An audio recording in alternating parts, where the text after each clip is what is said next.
What's up, guys?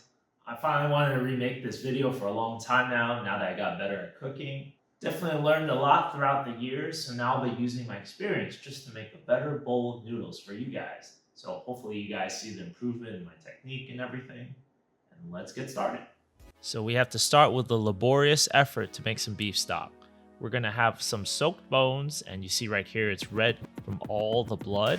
This will help make our stock more clear and have a more clean flavor as well. Pour out the blood soaked bowl, then put it in another pot and fill it up with water and bring this up to a boil. Once it's up to a boil, you should start seeing the scum rise to the surface. We want to scoop off the scum as this will cloud up our stock. Do this for, I would say, 5 to 10 minutes. You don't really have to go too crazy. Once that's done, empty the bowl, wash the bones to make sure it's clean before once again filling it up in a pressure cooker. I have an Instapot, of course, and then fill it up to the max fill line before pressure cooking this for 2 hours. Now, I know this is a very long time, and this is probably why most people don't do this in a lot of Taiwanese beef noodle recipes. But hey, this is an updated Taiwanese beef noodle recipe. I wanted to make it as good as possible, which is why I went through all this effort. Most of it is hands off anyway, so why not, just to give it a shot. Now I'm going to salt my beef shanks and let it dry brine overnight, because normally most of the recipes usually just tells you to blanch the beef shanks, then braise it, and sure, it gets nice and tender, except in the middle it's not seasoned as well and it's just kind of bland in my opinion. So I felt like this was a good step I learned just from learning how dry brining works for meats.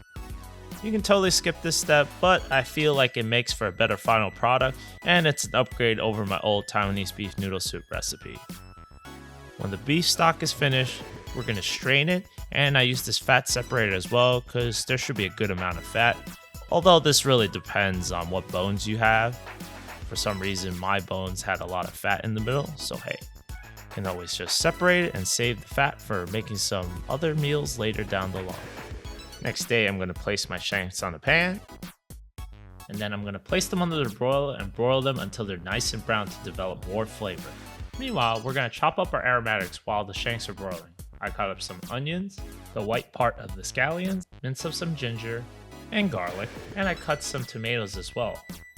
For the shanks, once they're nice and brown like this, I took them out and then add some water to scrape off any brown bits that develop on the bottom, aka the fawn. We're going to let this rest for a bit while I cut up the green parts of the scallions for topping later. And then once the beef shanks are nice and rested, give or take 10 to 15 minutes, we're going to cut them up into chunks because normally you let this braise in the beef soup, and then once it's finished, you let it cool down before cutting it thinly into slices. I feel like if you just cut it into chunks earlier on, it's less of a hassle, especially if you're serving guests like I was. Final thing we do before we start cooking is toast our spices. I got some Sichuan peppercorns, star anise, and coriander. You want to toast these spices to awaken them, quote unquote, and then it makes the flavor more pronounced. I'll place these in the tea bag so it's easier to fish it out later without having to go through each and every single little peppercorn or coriander seed. Time to cook. First things first is we're going to add in some neutral oil, and I'm going to saute these onions and scallions. Make sure to add some salt as well to help draw out the moisture, and then cook these out until they're transparent. Once they are, we can add in our ginger and scallion. Cook this until it starts smelling great in your house, which should take around 1 to 2 minutes from the ginger and garlic. Then we're going to add in our doubanzhi, Chinese cooking wine, dark soy, and tomatoes. Make sure to scrape the bottom for any fawn, just to add in any extra flavor.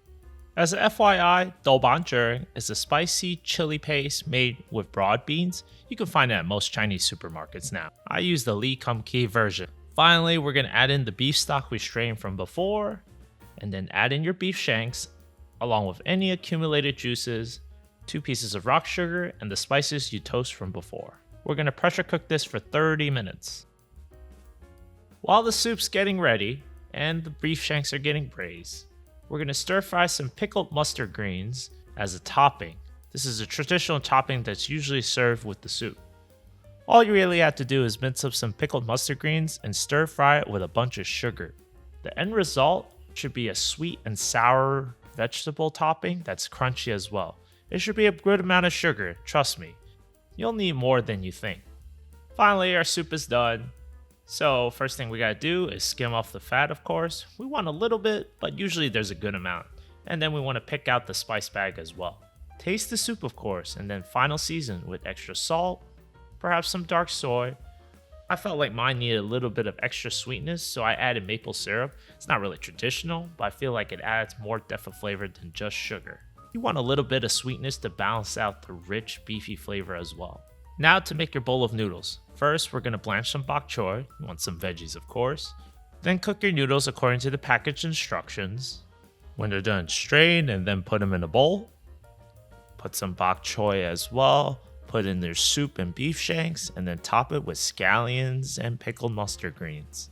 This is definitely a huge effort that I undertook, but hey, it turned out really good. Now, whether or not it is worth all the effort remains to be seen. At least I know my friends and I both enjoyed this meal. This is probably the biggest reason I wanted to get better at cooking. My friends and I both enjoy good food, and it's a great way to get everyone together. Hey everyone, thanks for watching, and if you enjoyed this video, please like and subscribe and follow my Instagram at WeCanCooks. Thanks for your support.